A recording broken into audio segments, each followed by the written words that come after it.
Pak Idris ke sini. Itu maksud dan tujuannya itu bisa di kronologis seperti apa sih hingga diplesetkan menjadi dukungan itu Pak Haji? Mohon maaf Pak. Ya.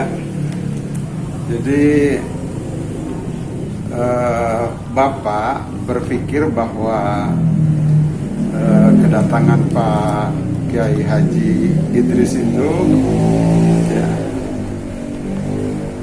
khususnya pertama adalah untuk silaturahmi ya, karena memang kadang-kadang seperti hari raya juga Pak Idris Sofwan suka silaturahmi ke sini gitu kan.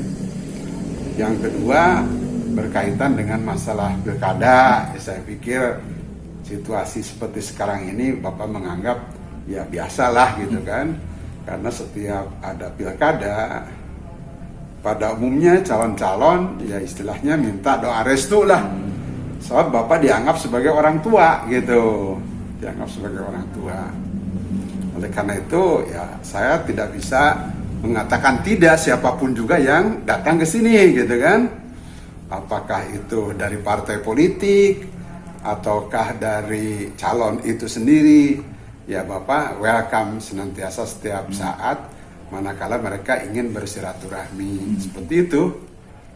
Berarti tidak hanya ke partai yang saja Pak ya? Iya. Siapapun juga ya? Siapapun juga, siapapun juga. Gitu. Kiai juga kemarin datang ke sini, Bapak katakan maaf Pak Kiai, kalau Pak Kiai nanti kembali terpilih ya, saya ingin menitipkan bahwa program prioritas untuk Depok itu adalah infrastruktur jalan yang paling utama, di samping tentunya infrastruktur yang lainnya. Kenapa? Karena kondisi kemacetan yang sangat luar biasa, sehingga cost ekonomi di Depok itu sangat tinggi gitu kan. Manakala ya di Depok itu jalan sudah lancar Pak Kiai bilang, maka investor dari Jakarta itu akan mengalir secara otomatis ke wilayah Depok, sehingga pembangunan Depok akan berkembang sedemikian rupa pesatnya, karena kita Depok itu memiliki geografis yang langsung berdekatan dengan Jakarta, di mana Jakarta itu adalah gudangnya uang, kira-kira seperti itu. Itu saya sampaikan sama Pak Kiai, kira-kira hal-hal yang semacam itu yang senantiasa saya sampaikan kepada para kandidat lah. Gitu.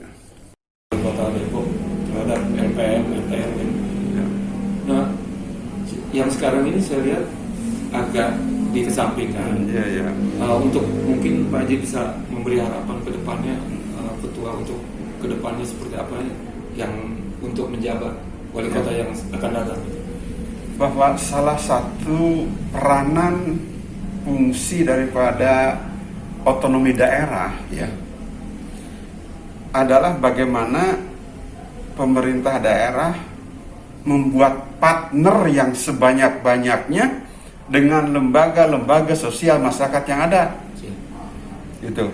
Partner gitu kan, termasuk di dalamnya adalah LPM sebagai ujung tombak tentunya. Nah, apabila ini bisa kita lakukan dengan baik, di mana suara-suara kehendak masyarakat bisa disalurkan secara baik, pemerintah kota hanya tinggal ya istilahnya menjembatani apa sih maunya masyarakat itu, gitu kan? Tidak terlalu sulit apabila peranan LPM ini juga bisa berjalan secara optimal. Sebetulnya itu meringankan juga tugas pemerintah kota. Ujung tombak. Bapak senantiasa memohon ya kepada para calon itu, manakala pada saatnya Tuhan memberikan kepercayaan untuk duduk ya sebagai wali kota, Bapak berharap ya bahwa jadilah bapaknya masyarakat kota Depok secara keseluruhan gitu kan. Dalam artian bahwa kita tidak boleh memilah-milah, menganakmaskan yang satu pasti akan ada anak tiri yang lain gitu lah. Karena itu adalah masyarakat kita secara keseluruhan, terlepas gitu kan, apakah dia mendukung kita ataupun tidak mendukung kita. Nah, karena pada dasarnya kita mencalonkan diri dan pada saatnya mendapatkan kepercayaan, ya, hakikatnya itu adalah kepercayaan dari Allah Subhanahu wa taala yang diberikan amanah ya untuk berusaha meningkatkan kesejahteraan daripada masyarakat. Seperti itu. Berarti enggak.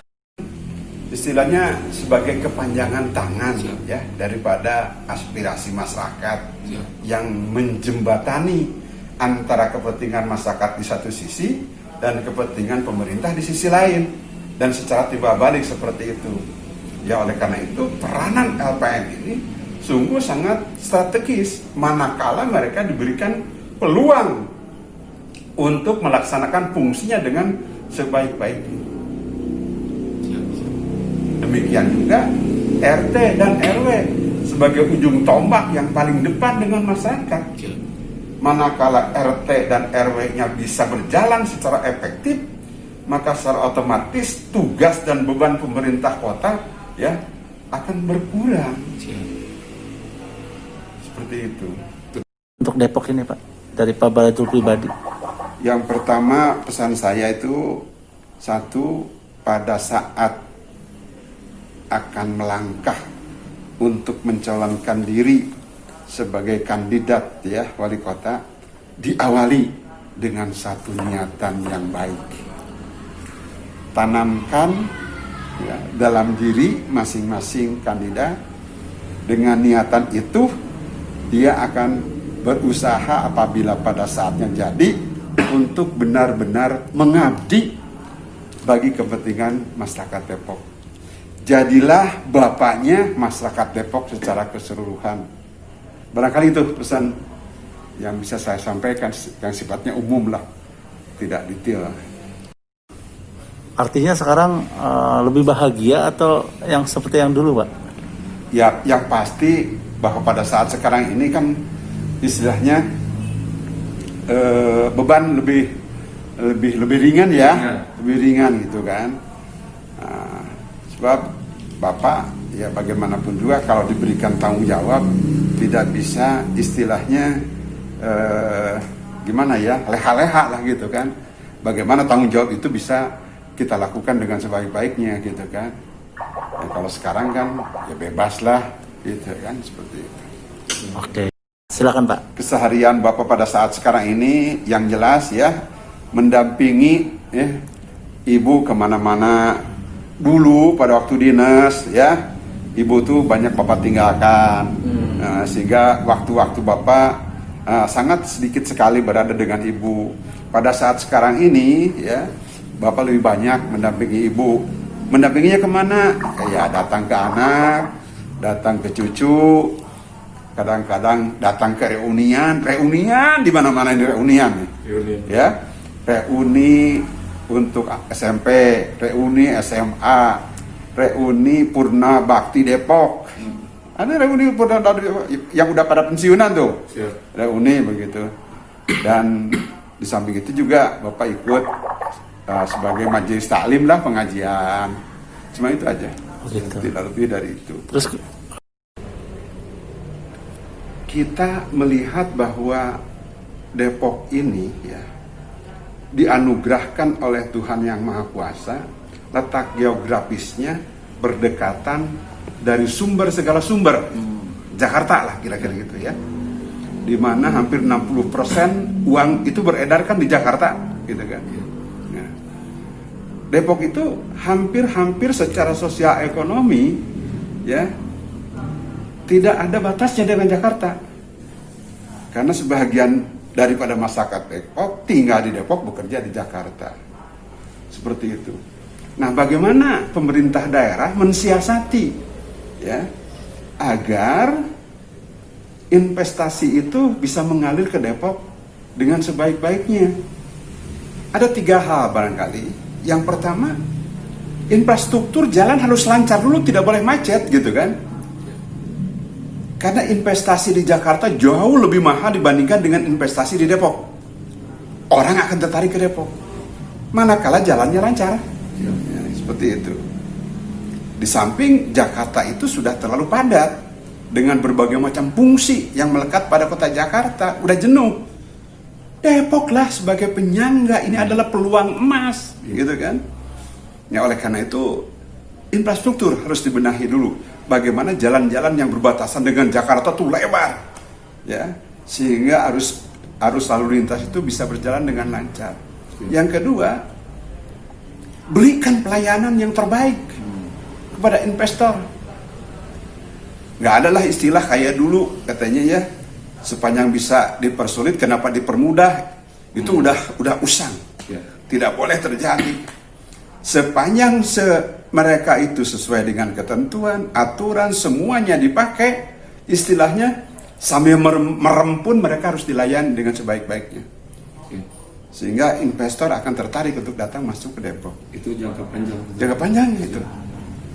Terus Kemudian yang tidak kalah pentingnya juga, Yang ketiga ya Pak? yang ketiga, ya, masalah aturan, ya, kepastian.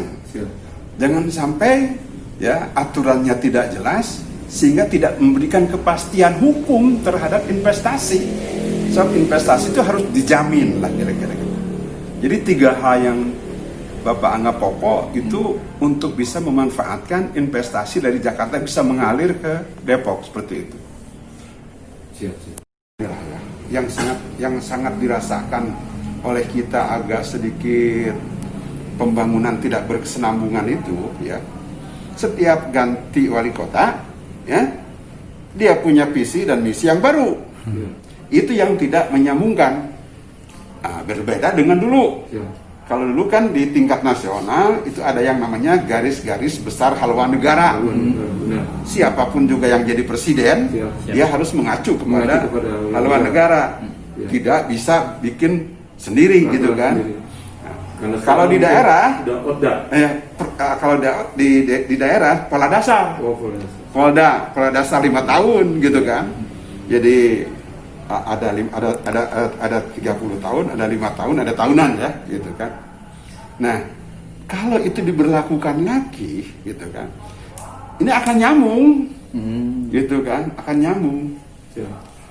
Kalau sekarang visi dan misi wali kota itulah yang jadi program.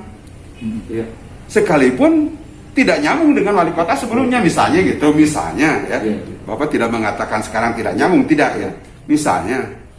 Nah itu yang salah satu hal yang perlu kita pikirkan bersama, bahwa pembangunan itu berkesinambungan, gitu kan, tidak lepas-lepas, gitu kan, sehingga kalau istilah Sunda mah tidak cacag nangkaen, ini belum selesai, udah menggarap yang lain misalnya, gitulah kira-kira gitu, seperti itu. Yang mempelajari secara seksama ya bagaimana kemacetan ya menjadi sumber pendapatan daripada APBD. Yang Bapak tahu ya, artinya tilang-tilang yang parkir di sembarangan gitu kan, sehingga akhirnya mendatangkan daripada pendapatan gitu kan. Itu bisa saja dilakukan, tapi dalam kondisi tertentu gitu kan, itu juga kurang efektif ya dalam kondisi tertentu. Tapi tidak sah-sah saja kalau itu dilakukan gitu kan. So, akhirnya banyak kejar-kejaran seperti di Jakarta yang Bapak lihat itu akhirnya ketuanya ya, baik dengan Pak Idris Somad maupun dengan Pak Pradi, saya kenal baik dua-duanya ya. Pada dasarnya orang ini dua baik-baiklah semua gitu kan. Nah, cuma barangkali visi dan misinya dari masing-masing kandidat itu kan berbeda, wajar. Ya itu yang Bapak tidak tahu persis gitu kan, karena tidak secara seksama mengikuti gitu kan. Bagi Bapak sebagai orang tua yang dianggap orang tua nih, oleh orang Depok tuh Bapak tuh orang tua. Siap. Karena memang usia Bapak udah 75 tahun ya. Siap. Udah tua gitu kan. Sepuh banget. Iya, udah sepuh banget gitu kan. Mendukung kepada satu yang punya niatan baik untuk membangun Depok, kemudian yang kedua dia punya kapasitas ya, dan dia juga istilahnya ingin mengabdikan dirinya sebagai wali kota untuk kepentingan masyarakat Depok. Itu yang Bapak dukung, yang Bapak harapkan untuk bisa jadi. Mudah-mudahan Tuhan akan mencatat itu.